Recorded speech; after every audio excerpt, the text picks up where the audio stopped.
Hi friends, നവരാത്രിയുടെ 3-ാം ദിവസം ദുർഗാദേവിയെ ചന്ദ്രഘണ്ഠ എന്ന രൂപത്തിലാണ് പൂജിക്കപ്പെടുന്നത്. ദേവിക്ക് ചന്ദ്രഘണ്ഠ എന്ന് പേര് വരാനുള്ള കാരണത്തെക്കുറിച്ചുള്ള കഥയാണ് ഇന്ന് ഞാൻ പറയാൻ പോകുന്നത്.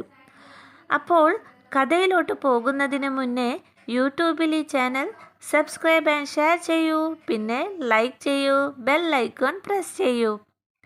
കഴിഞ്ഞ എപ്പിസോഡിൽ പാർവതിയുടെ കഠിന തപസ്സിൽ ശിവൻ പ്രീതിപ്പെടുകയും വർഷങ്ങളോളം ധ്യാനത്തിലായിരുന്ന ശിവൻ ധ്യാനത്തിൽ നിന്നും ഉണരുകയും തൻ്റെ പ്രിയപ്പെട്ട പത്നി സതീദേവി തന്നെയാണ് പാർവതിയായി പുനർജനിച്ചതെന്ന് ശിവന് ബോധ്യപ്പെടുകയും ചെയ്യും.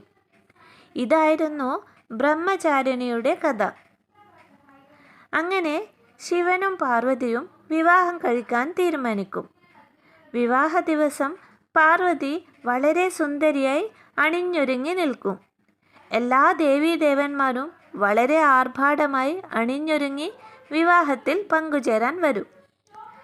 എന്നാൽ ശിവഭഗവാൻ തൻ്റെ ശരീരം മുഴുവൻ ഭസ്മം തേച്ചുകൊണ്ടും മുടിയൊക്കെ വിട്ട് ആഡംബരം ഒന്നുമില്ലാതെ ഭൂതഗണങ്ങളുടെയും രാക്ഷസഗണങ്ങളുടെയും കൂടെയാണ് വിവാഹത്തിനായി വന്നു ചേർന്നത്. ശിവനെ എതിരേൽക്കാൻ വേണ്ടി പാർവതിയുടെ അമ്മ കൊട്ടാരവാതിക്കൽ തന്നെ നിൽപ്പുണ്ടായിരുന്നു.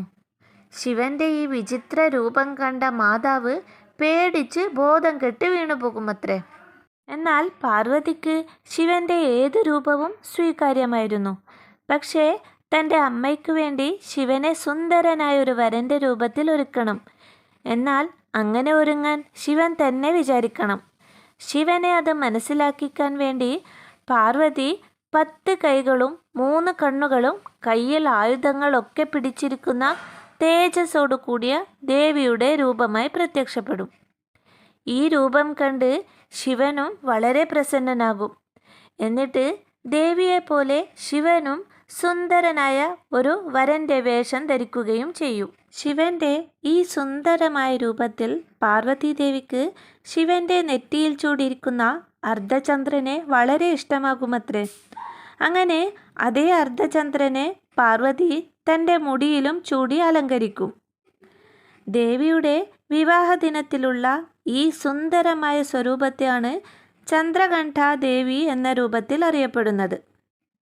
ദേവിയുടെ ഈ രൂപത്തിൻ്റെ നിറം ചുവപ്പാണ്. ഇത് ധൈര്യത്തിൻ്റെയും ശക്തിയുടെയും നിറമായി കണക്കാക്കപ്പെടുന്നു.